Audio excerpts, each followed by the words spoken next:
The Imola in silver is out. BBR is going full diecast, and of course the hot list.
And there you are. That is the LCD factory putting together one of their Pagani Imolas. These are available now through certain retailers, and I am very excited about it. I'm not that surprised though that they did not release the red color first, because I definitely realize now in my collecting years that what would be considered the best color or the most popular colors of models are generally going to be the last ones to come out. Say the same thing for auto art when it comes to that Senna GTR. The last one to probably come out will be that first livery when that car was introduced. So launch livery, as some people may call it. But I get why they do that. Some of us are too excited and can't wait for that particular one, so we go ahead and get that silver car. That being said, this goes to show again how much work and effort is putting together these models, these factories. That was hand assembled. I mean, you saw it. Everything that they were doing to get that model together was hand assembled. So there is definitely a cost to making these models, and you can definitely see it, and it shows in the details as well.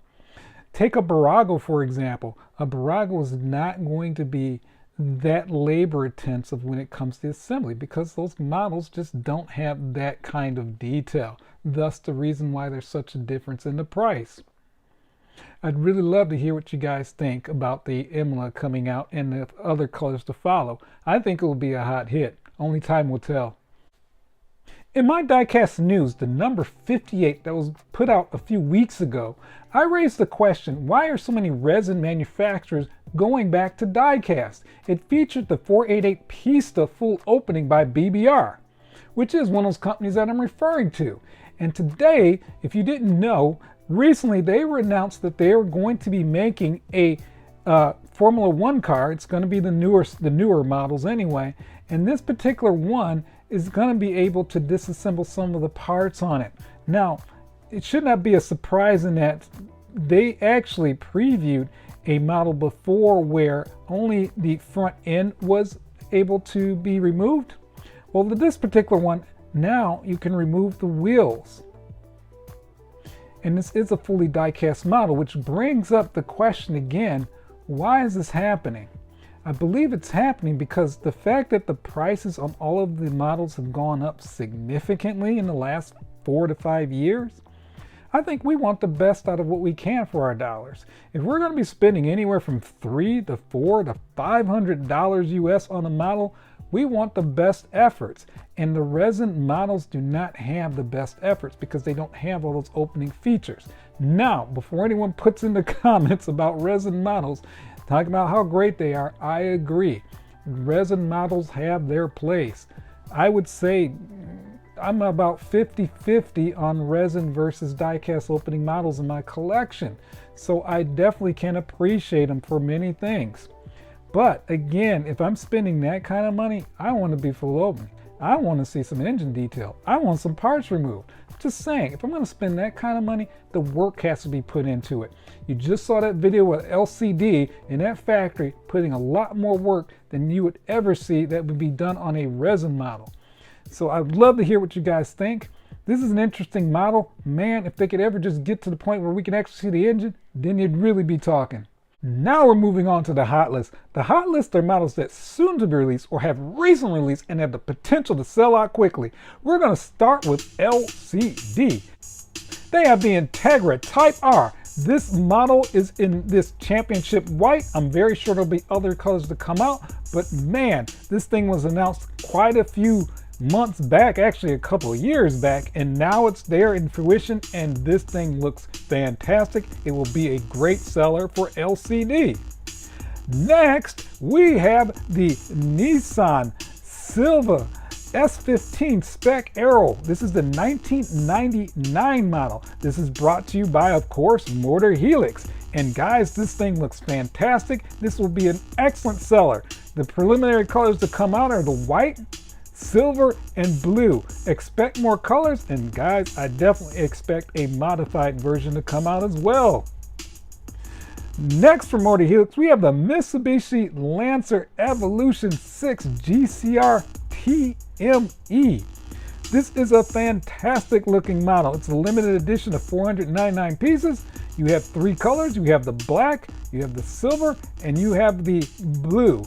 And yes, these things look fantastic. They have the Motor Helix touch, which means they just look excellent. And yes, these should be hot sellers. Speaking of which, if you're going to ask if they're going to come out with a modified version of it, of course they are. So you have this one with yellow with the carbon fiber hood, and you have some accents as well, and you have Enkei aftermarket wheels. This thing is fantastic. This will be another limited edition. This is the Tommy Nakinen edition if you didn't know already, and yes, this thing should sell pretty well. Finally, least but not last, is the AutoArt Senna GTR McLaren, and this thing has the I always call this the intro livery, and this thing looks really great, but you still have to ask the question, is this going to be better, or is it better than the version from LCD? Only time will tell.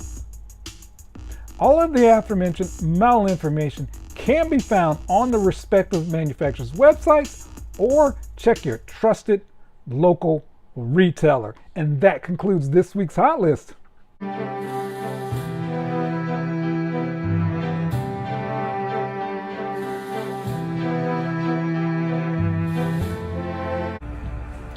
This is the Nilu 27 Hypercar project. That was a 6.5 litre V12 naturally aspirated engine with 1,070 horsepower. Keep on running around.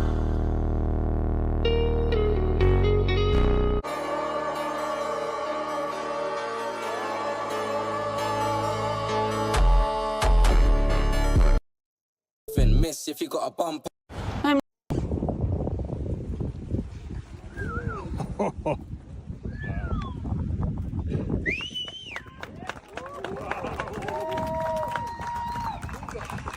Hey Houston, my name is Sasha. This is my new beautiful hypercar called the Nilu. So you have 1,070 horsepower Nilu hypercar, has a naturally aspirated V12 and a manual. So it's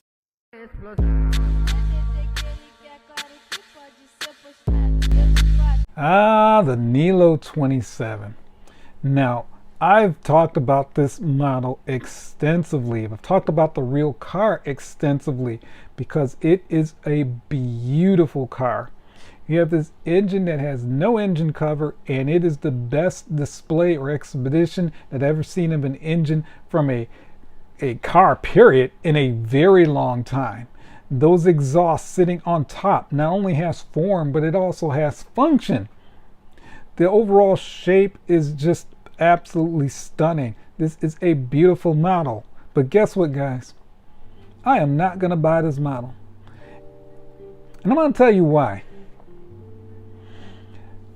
I've noticed that since the introduction of this car, there has never been any film or footage presented anywhere, in the public anyway, of the engine running on this car. Not one time. Let alone actually seeing the car move. I just have a hard time thinking about buying or even consider buying a model of a car that actually hasn't really exist, not in running form anyway. You will see this car being pushed, you will see this car being rolled out, but not one time do you ever see the engine start on this car. You never see this car actually running. And that concerns me greatly, because that could mean a couple of things. It could mean Sasha, who is the designer and owner of this company, he has not raised enough capital to actually get this thing running, which is pretty scary. It also begs the question, you've seen many photos of all these different colors of this car. Were those actual prototypes, or was that AI? I'm starting to wonder, because man, there were a lot of colors that they were previewing. Last thing, which goes back to, yes, it's a beautiful car, but right now, guys, this is more or less a museum piece, which is fine if you want a museum piece. It's just I've never purchased a model of a vehicle that doesn't actually run. I just find it very difficult to do so. It also begs the question, if this never happens and these models are out there in the wild and people have had them, how are the values going to be affected on those models? I don't know. It could be good or bad. I mean, you could say the history of the model is that this was a car that could have been and never happened, and that would make a great historic feature of the model. It could. I definitely think if the model actually, or the car I should say, if the car actually did come to fruition and it was running and it was a produced car, you know, a few, 3, 4, even heck, even one car out in the wild would also do the same thing. It would increase the value of your model. But I don't want to play that mystery. And again, personally, I just have a very hard time purchasing a model for a car that has yet to actually start in public anyway. I'd love to hear what you guys think. Please like and subscribe. That is the best way I'm going to know you're enjoying these videos. I appreciate your time. I look forward to seeing you next time.